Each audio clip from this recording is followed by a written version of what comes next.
Hey, welcome back to the channel, folks. Today we're going to replace the brake pads on my 2022 Ducati Panigale V4S. Parts you will need is an 8mm hex socket, an adapter if you need one, the driver, and you're going to need a zip tie. And at this point you're probably saying, hey, I've done hundreds of brake pad changes before, but I've never used a zip tie. Just hang on and I'm going to show you why you need the zip tie. And then you need a torque wrench to torque these bolts down to, I believe, 45 Newton meters. Now the brake pads that I'm using are Brembo. If you buy it from a Ducati store, it has a Ducati part number, and that's a part number. You would need two sets. Two brake pads in this one set. That'll take care of the caliper here. And then you need another set of two brake pads that's going to take care of the left-hand side caliper. I'm going to show you what I do to replace the caliper on the right-hand side, and then you can do your do it on your own for the left-hand side. The only brake pads that I trust are the Brembos, the Z04s, and the Vestras.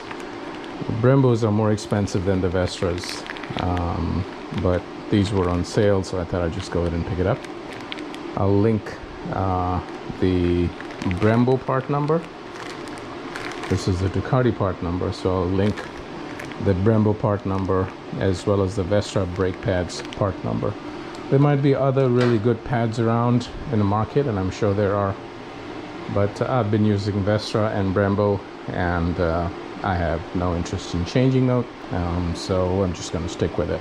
Now, I don't know if you can see that I've got a mark over here, a paint mark, and that helps me visually determine that these bolts have not loosened up. Right, so the first step is to remove these two bolts, so let me do that. Okay, we want to make sure that these things are seated properly and don't strip the bolts. That'd be a real pain if that happens.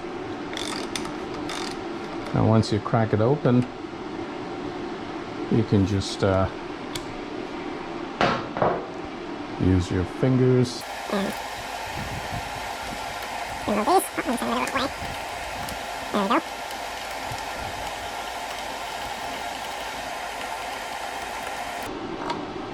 Watch out for these spacers. Just gonna put them back. The lower one is on the left hand side, and I'm gonna put the upper one on the right hand side so that they go back in the same order. It doesn't make a difference. All the bolts are the same size, but still I'm gonna keep the sequence or the order. All right, so now just kind of wiggle this out and try our best not to scratch the wheel. There we go. All right, what I'm going to do at this point is I'm going to go ahead and remove the sock over here, because I'm going to have to push the piston back a little bit, and when I do that I want to keep track of the level, the brake fluid level. Yeah, I don't want that to be spilling out. So this thing comes right out by just wiggling them. I'm going to use you can use a flathead screwdriver. I've got this thingy, so I'm going to use that to push this out, and out it comes. Okay. Now this is neither a Brembo nor a Vestra, and the story behind this is that I was at Circuit of the Americas and realized that my brake pads, the Brembos that I had completely worn out, and the only things that were available was this, so I just went ahead and bought it. And now I'm anxious to get back to the Brembo.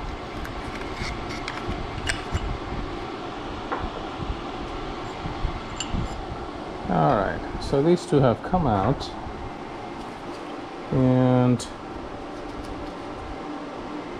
Actually, the wear is not too bad. I was concerned that one is much thinner than the other, and that might have implied that one of the pistons is getting stuck or something, but this is not too bad.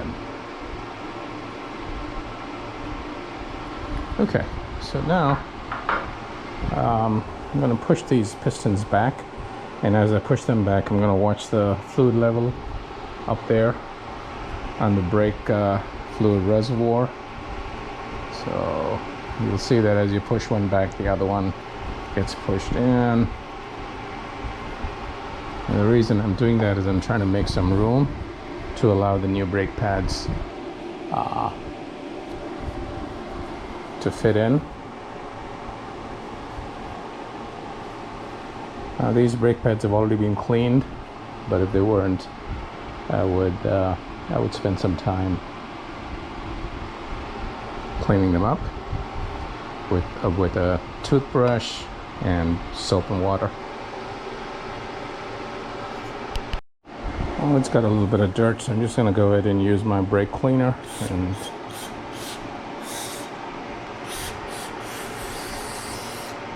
spray this thing out. Got a toothbrush.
Okay, now it's time to insert the new brake pads.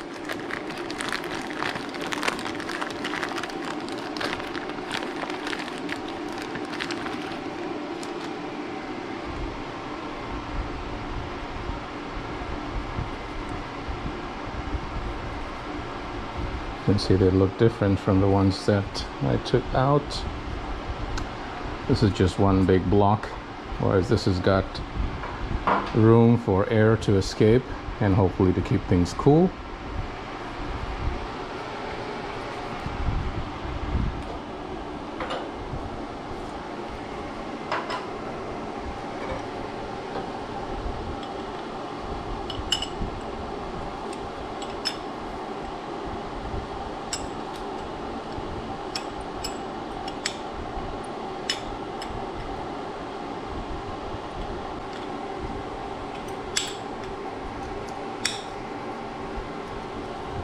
There's a little bit of finagling,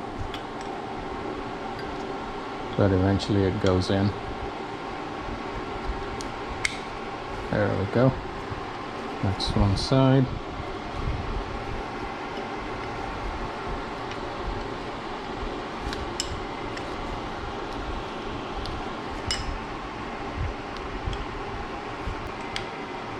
There we go. All right. Both the sides have been seated. I'm going to use this to push the brake pad in just a little bit more, create some room for the brake rotors to slide in.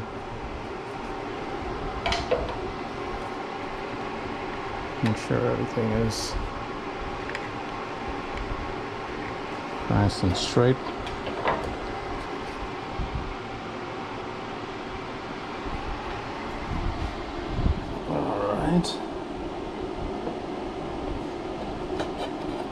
There we go. Now this thing, the bolts here require a little bit of grease. I'm just gonna put a little dab of the Motor X grease that I have.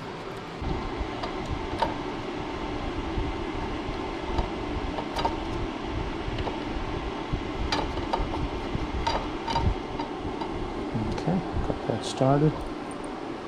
And a little bit of grease here. Should be good enough.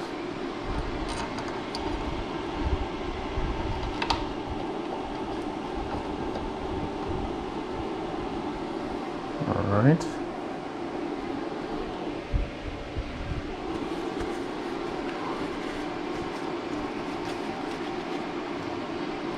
Always want to change the brake pads on both sides. You never want to do just one set for one caliper and then leave the other one. All right, now there's a little trick, and I'm going to do that after I do the other side. So you just tighten these two to 2 Newton meters or 3 Newton meters. Just kind of get them seated. And then do the same thing on the other side. So the brake pads have been changed on both sides. And I've cleaned the caliper reasonably well. Now it's time to tighten the brake caliper bolts. Now on both sides I've tightened it to just 2 Newton meters.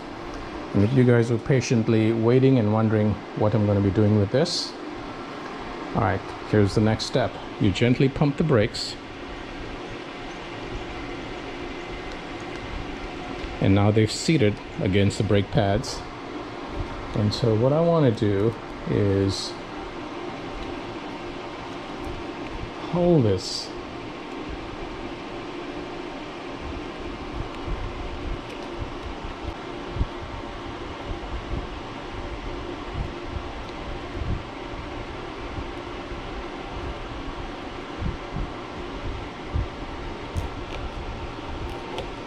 Alright, so now I've got that zip tie, so we've got the brake lever all the way down. And now I'm going to tighten this to 45 Newton meters. So let's get the torque wrench.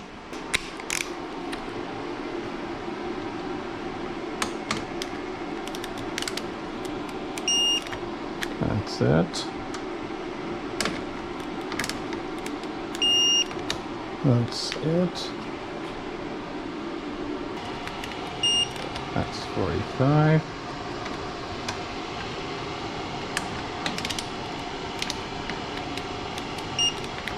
It's 45. Okay, so that's it. Now we can remove the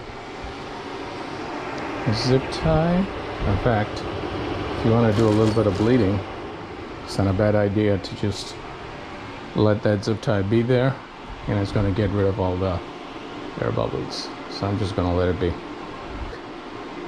That's how I change the brake pads on my Panigale V4S.